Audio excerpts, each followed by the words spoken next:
Hi, welcome to the TC Lewis Show. I'm TC Lewis, your host, and today TC stands for the Crying Buddha.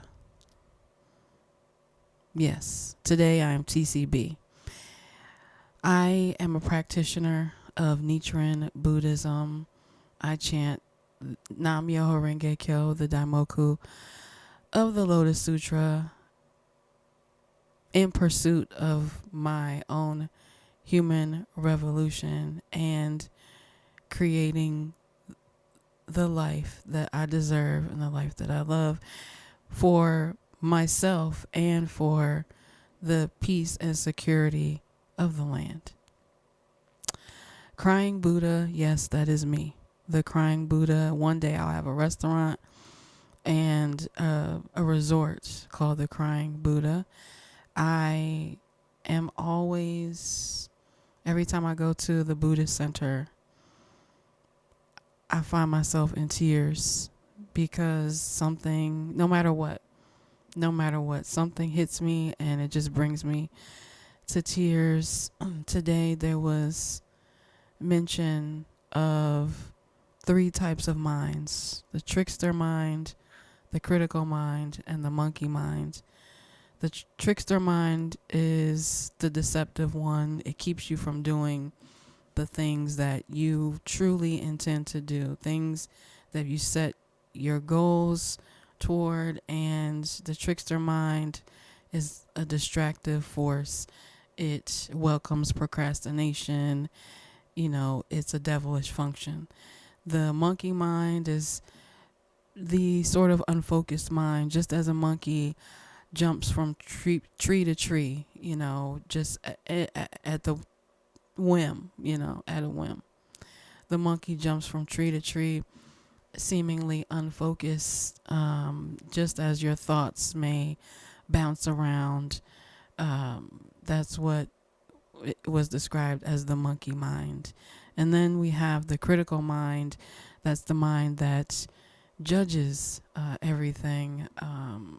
That's the judge. The judge, the jury, the executioner. That's the critical mind, where you judge yourself, you judge others. You wonder, why is this happening? Why is he saying that? Why is she doing that? Why are they in here? Why are they burping in the basement? Why?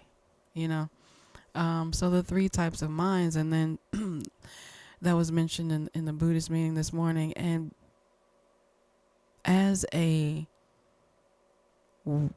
there were three guidelines given to overcome the challenges of those three minds. One of them was to seek a mentor. Another was to determine, make a determination, set a goal, seek a mentor. The third one, it escapes me.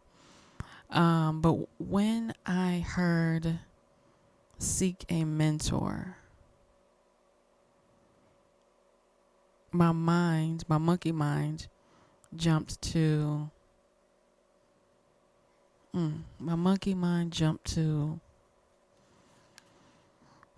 a particular Buddhist member that I do have a deep discussion with. And then I thought of talking to her.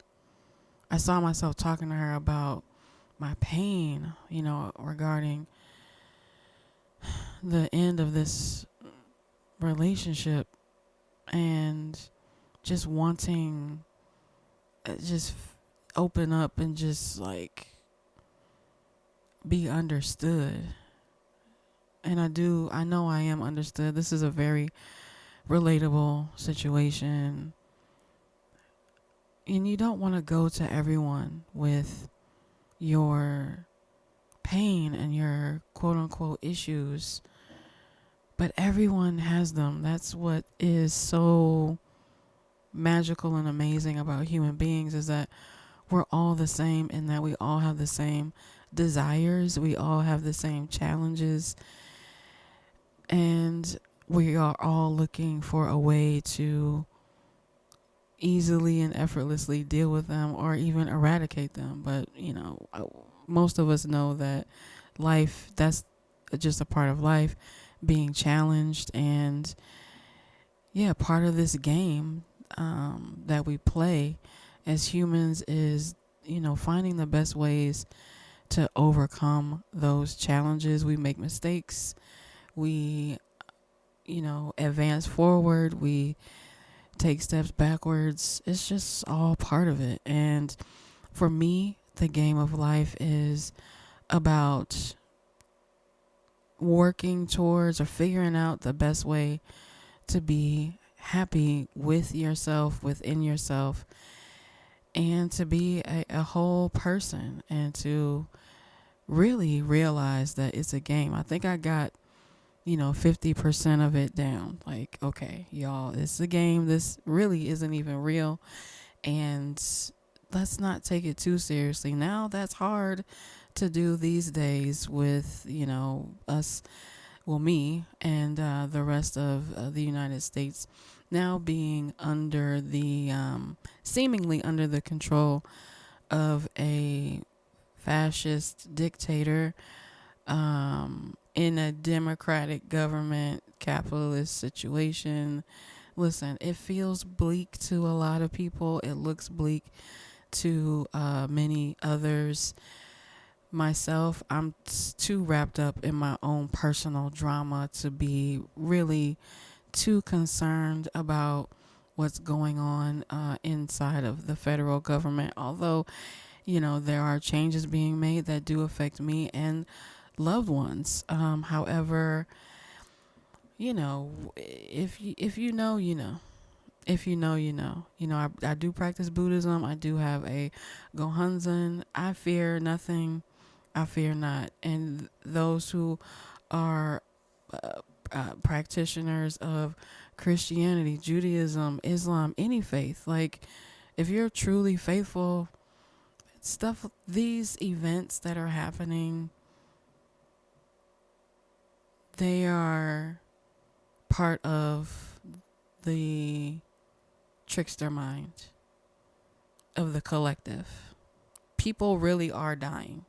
But remember, I say controversially, it's a game. We're here to learn skills to take with us on the next leg of the journey.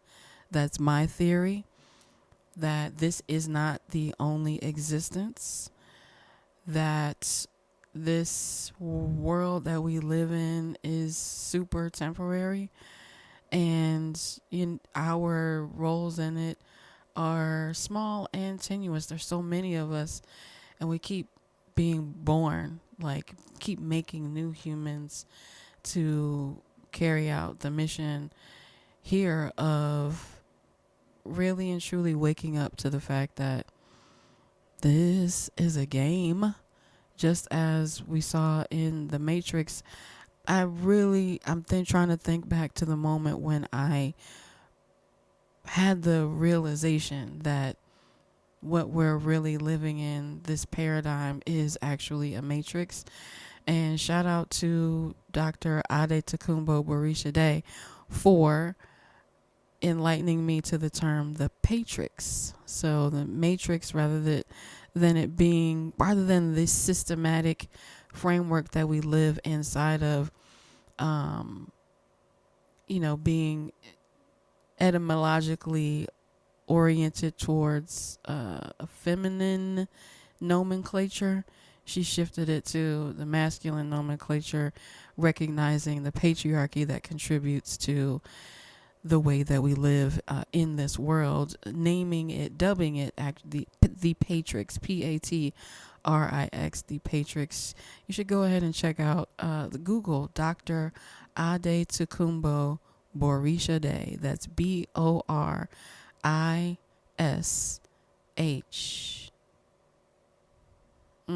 Borisade. I forgot how to spell her name, but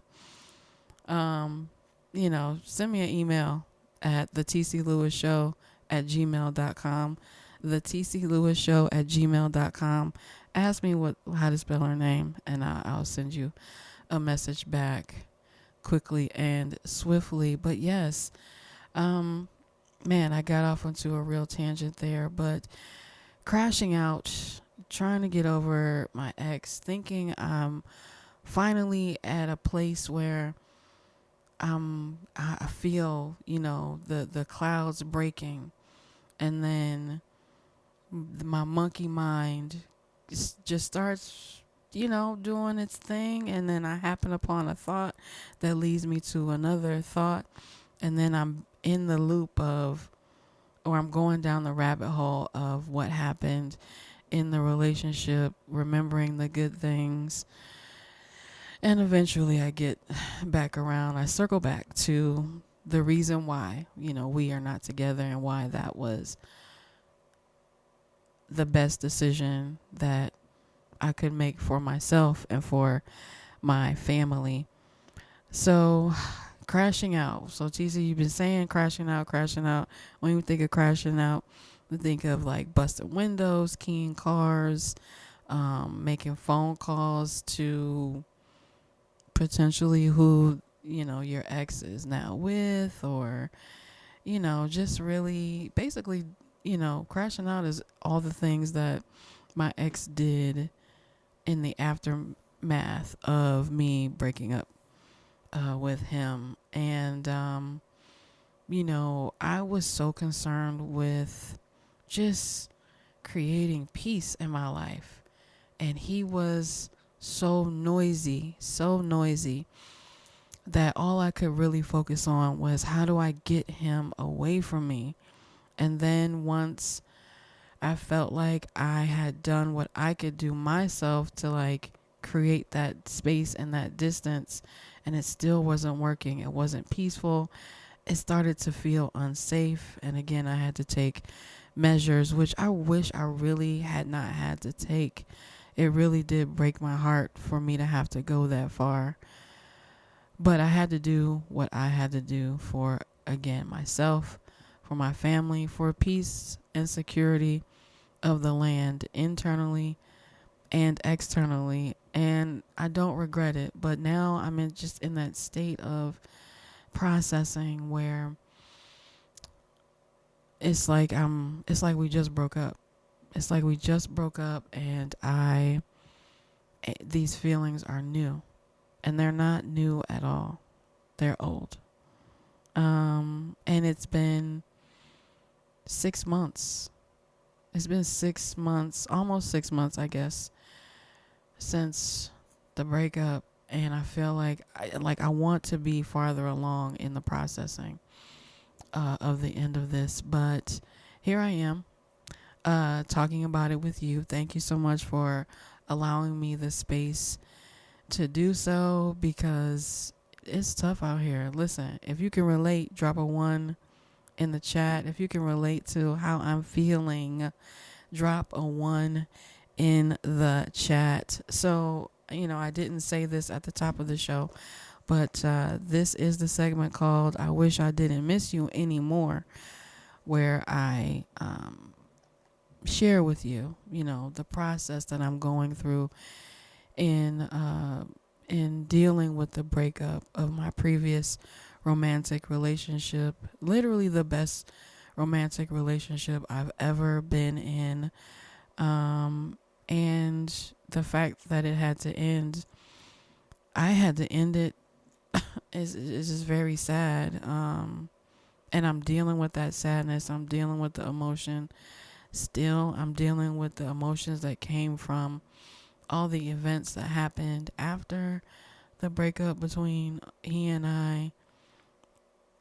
And I'm just wanting to get to the other side. And so I'm giving myself the space and opportunity to do that with you, my parasocial besties, so that I can give my IRL besties a flipping break. So we're going to go ahead and take a break. Thank you so much for tuning in to the TC Lewis Show, recording live from my bedroom studio right here in my house. So we'll be back after these messages.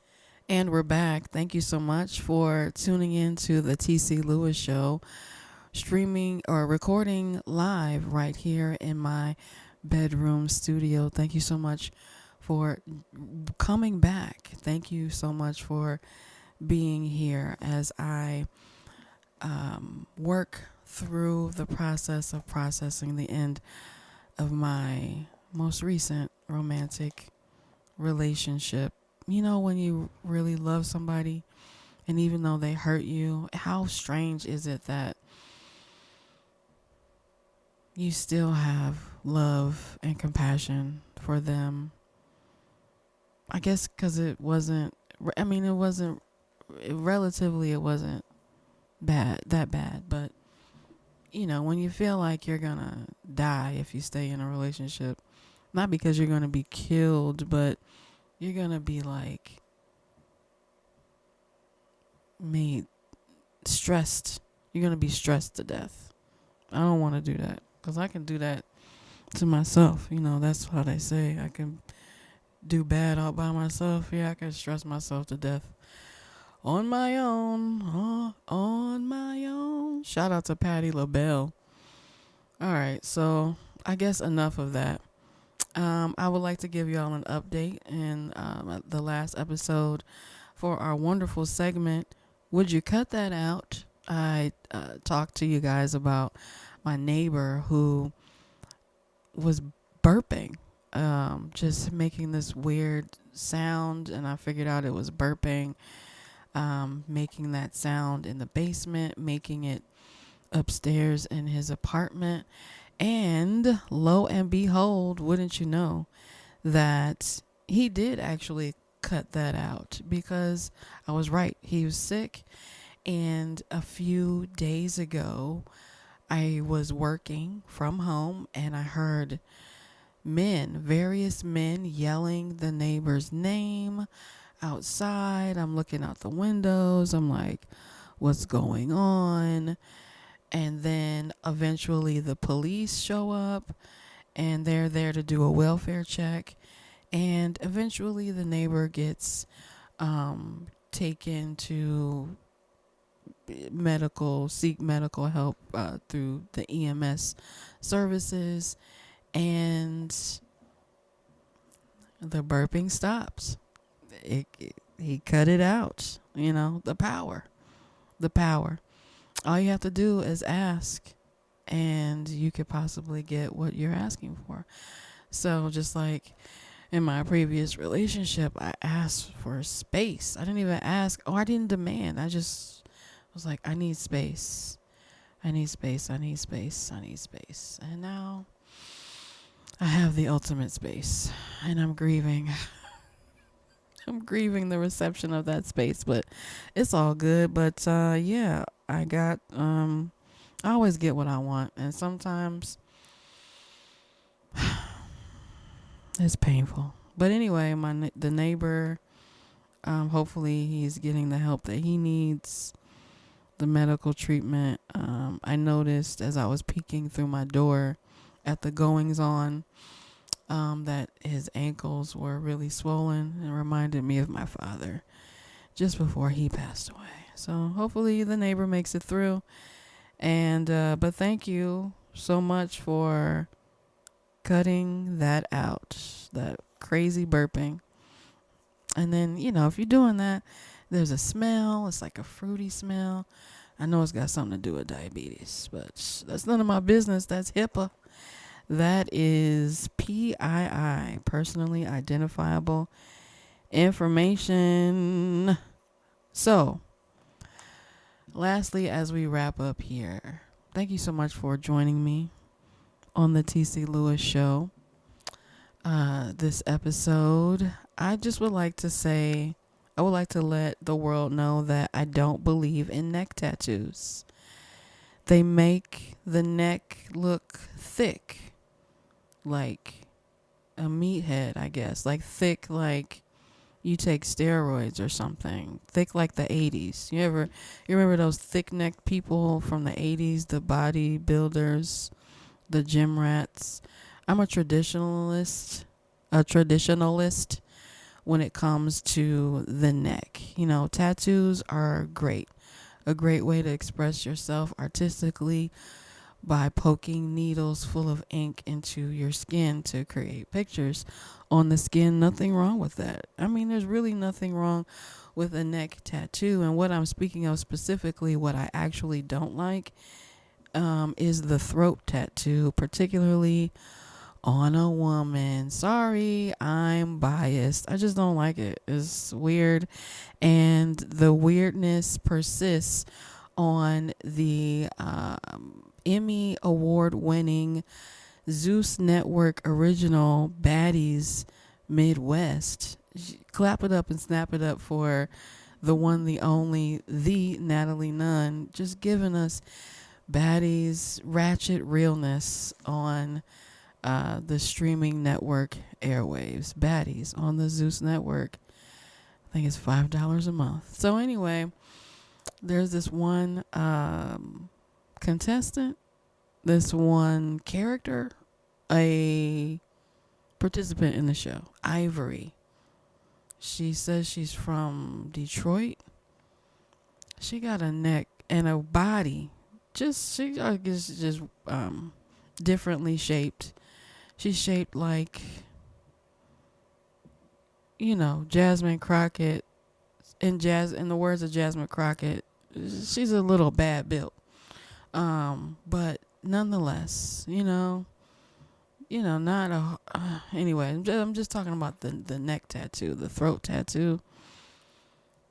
I don't care for it. Another character on the show, Sapphire. She's not on the Baddies Midwest season. She was on some other season. They got East, they got South, they have West. Now they're doing Midwest.